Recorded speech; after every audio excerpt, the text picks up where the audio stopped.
Allahabad high court ನ್ಯಾಯಮೂರ್ತಿ ಯಶವಂತ್ ವರ್ಮಾ ವಿರುದ್ಧ ಮಹಾಭಿಯೋಗ ಪ್ರಸ್ತಾವನೆಯ ಪ್ರಕ್ರಿಯೆ ಸಂಸತ್ನಲ್ಲಿ ಅಧಿಕೃತ ಚಾಲನೆ ಸಿಕ್ತು. ಪಕ್ಷಾತೀತವಾಗಿ 200ಕ್ಕೂ ಹೆಚ್ಚು ಸಂಸದರು ಅಂಕಿತ ಹಾಕಿದ್ದಾರೆ. ಲೋಕಸಭೆಯ 145 ಮತ್ತು ರಾಜ್ಯಸಭೆಯ 63 ಸಂಸದರು ಯಶವಂತ್ ವರ್ಮಾ ವಿರುದ್ಧ ವಾಗ್ದಂಡನೆ ಕೋರಿ ಲೋಕಸಭೆಯ ಸ್ಪೀಕರ್ ಮತ್ತು ರಾಜ್ಯಸಭೆಯ ಸಭಾಧ್ಯಕ್ಷರಿಗೆ ನೋಟಿಸ್ ಅನ್ನು ಕೊಟ್ಟಿದ್ದಾರೆ. ಈ ಮಧ್ಯೆ ಗೃಹ ಸಚಿವ ಅಮಿತ್ ಶಾ ಅವರು ಲೋಕಸಭಾ ಸ್ಪೀಕರ್ ಓಂ ಬಿರ್ಲಾ ಅವರನ್ನ ಭೇಟಿಯಾಗಿ ಚರ್ಚೆ ನಡೆಸಿದ್ದಾರೆ.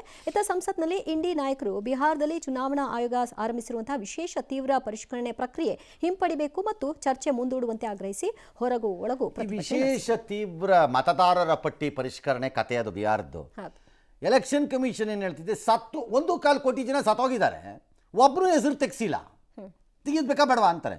ಇನ್ನು ಕೆಲವು ಕಂಡು ಡಾಕ್ಯುಮೆಂಟ್ ಎಲ್ಲ ಮಾಡ್ಕೊಂಡು ವೋಟರ್ಸ್ ಲಿಸ್ಟ್ ಒಳಗೆ ಬಂದ್ಬಿಟ್ಟಿದ್ದಾರೆ ಕೆಲವರೆಲ್ಲ, ಬಾಂಗ್ಲಾದೇಶದವ್ರು, ಇನ್ಯಾರು ಕಳ್ಳರು, ತಿನ್ನಕ್ಕೆ ಯೋಗ್ಯತೆ ಇಲ್ಲ ಅನ್ನ ತಿನ್ನಕ್ಕೆ ಕೋತಿಗಳಿಗೆ ಬಂದಿದ್ದಾರೆ. ಮತ್ತೆ ಈ ಪಾಕಿಸ್ತಾನದವು ಇಂಥವೆಲ್ಲ ಬಂದಿವೆ, ತೆಗಿಬೇಡವಾ ಅವನ್ನ ಅಂತ. ನೀವು ಮುಟ್ಟಂಗಿಲ್ಲ ಅಣ್ಣ ಅದು ಅಂತ ಇವರು ಇಂಥವ್ರು ಕೆಲವು ಟ್ಯಾಕ್ಸ್ ಕೇಳೋದಿವ್ರು. ಭಾಳ ಸರಳಪ್ಪ. ಯಾರ ಹೆಸರು ಕಿತ್ತಾಕಿದ್ರಿ, ಕಾಂಗ್ರೆಸ್ನವರು, RJDನವ್ರು, ಲಲ್ಲೂ ಪ್ರಸಾದ್ ಯಾದವ್ ಇದಾರಪ್ಪ, ಒಬ್ಬ ಗಣಂದಾರಿ ವ್ಯಕ್ತಿ, Rahul Gandhi close friend, clean ಶುದ್ಧ ಸ್ಫಟಿಕದ ಥರ.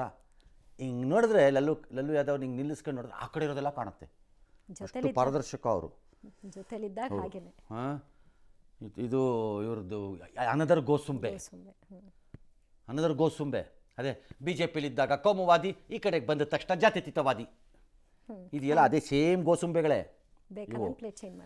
ಈಗ ಮಾಡಿದ್ದಾರೆ. ಈಗ ಅದಕ್ಕೂ ಪ್ರೊಟೆಸ್ಟ್ ಅಂತೆ ಅಂತ ಅದರ ಮಾಡ್ಕೊಂಡು ಹೋಗಲಿ. ಇನ್ನು ಈ ನ್ಯಾಯಮೂರ್ತಿಗಳ ಮಹಾಭಿಯೋಗ ಮಾಡೋದು ಅಂದರೆ ಪದಚ್ಯುತಗೊಳಿಸೋದು.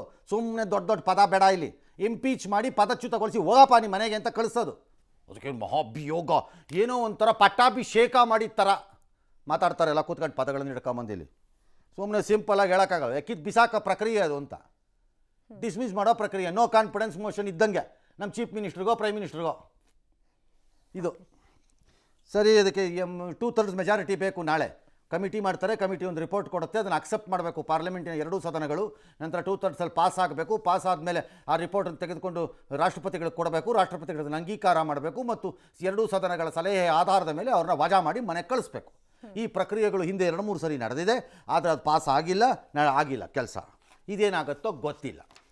ಎಸ್.